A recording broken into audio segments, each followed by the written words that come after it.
video, I wanted to talk about the types of talent that I get to work with in my job of social media content creation. One of the things that I've really had to do and ask a lot of favors of is my friends and co-workers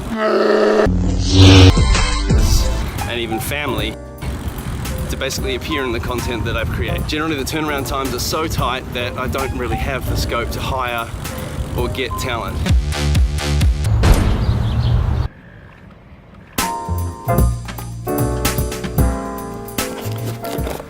But what happens when you're starting to see the same faces again and again in your content, one after another in the news feed? What are you going to do for new content? If you've got no money, maybe you've got merch. And so your next phase is bribing kids with merch. Hi, my name's Nick. Hi, my name's Casper. Hi, my name's Will. I'm James. Hi, my name's Lachlan. Hi, my name's Ben, and I quickly realised that hiring people for merchandise only is not exactly the way to get amazing performances out of your talent. Those guys did a really great job, by the way. But I was still taking them away from something they'd rather have been doing. So Bill here just finished the shoot, and now he's off to a Halloween party. But now that you've managed to get merch out of your client, the next step is to scrounge a couple of $100, because a couple of $100 is going to buy you some talent from Star Now. Sites like Star Now basically promise to be like the Uber of talent, basically getting rid of the middlemen in order to put you directly in touch with the models and actors that you're looking for. Of course, agents in a traditional sense do serve one purpose, and that is to keep weirdos away from people like yourself. But nevertheless, when you actually sift through everything, there's some really freaking talented people on there. And by sifting, I sometimes really do mean sorting through 100 to 200 applications depending on the job, sometimes with hilariously unsuitable candidates. And even then, once you've picked someone, having to go back to your second or third choice because of a last-minute scheduling pullout, because after all, you are only paying them a couple of $100. And see, the funny thing about spending that couple of $100 is it isn't actually about the talent that you buy. That's not the transaction.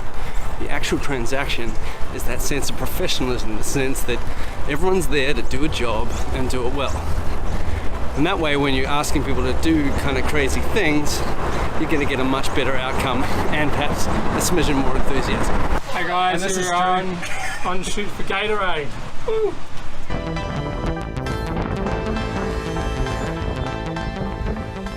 Drew getting primed. Cassie watching on. And look, I admit this isn't a perfect example. In fact, I just put this bit of footage in because Casey, who's in the shoot there, thought it'd be funny to see how badly I jumped and fell while we were checking whether the mattress was going to split under someone's weight when they dived on it.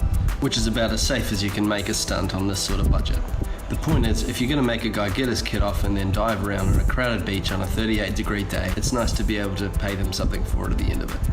Even if that amount isn't exactly serious. Of course, I can't talk about when not to be serious without talking about when the time is to be serious. And that time is when someone says, let's get an influencer involved. Look, I'm not going to talk about how it's so important to get the right influencer for your brand and making sure that they share the passion that you do. Because at our level, there's going to be times where the influencer gets handed straight to you and you're just told to work with it. I'm driving today, which I really hate doing. Because I've got to drive today because I've got to shoot this afternoon with this guy he's like a neighbour star and X Factor luminary sort of thing, so that should be fun. When you work with an influencer, they're going to have their own thoughts about how their personal brands carries over, so they're going to have their own thoughts on your creative. What's more, if the brand you're working for brokered the deal in the first place, they might not have left you with much space to negotiate. I couldn't get your face. I can't place my feelings.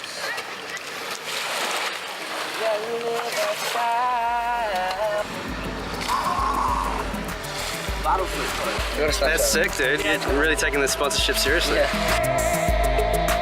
So, just finished the Pepsi shoot with Jai and his gang. Really learning experience, I suppose. It was a really hard shoot. We had to do a lot of takes. I'm just going to cut myself off there because all I'm really talking about is flies and sun and complaints, which don't really pertain to this vlog. At the time I was feeling kind of salty because right as we were about to shoot, Jai and his A&R guys had sort of come up and changed the script completely, and I was worried we weren't going to end up with the greatest video we could make. Now, we'd made this video in order to get people along to the red carpet at the Arias for Pepsi, and in terms of that goal, it was massively successful. So I guess the learning really isn't about personal brands or creative rights. It's more about keeping your mind on the big picture and remembering what you're actually setting out to do in the first place by making this content. After all, you're probably behind on the next piece anyway.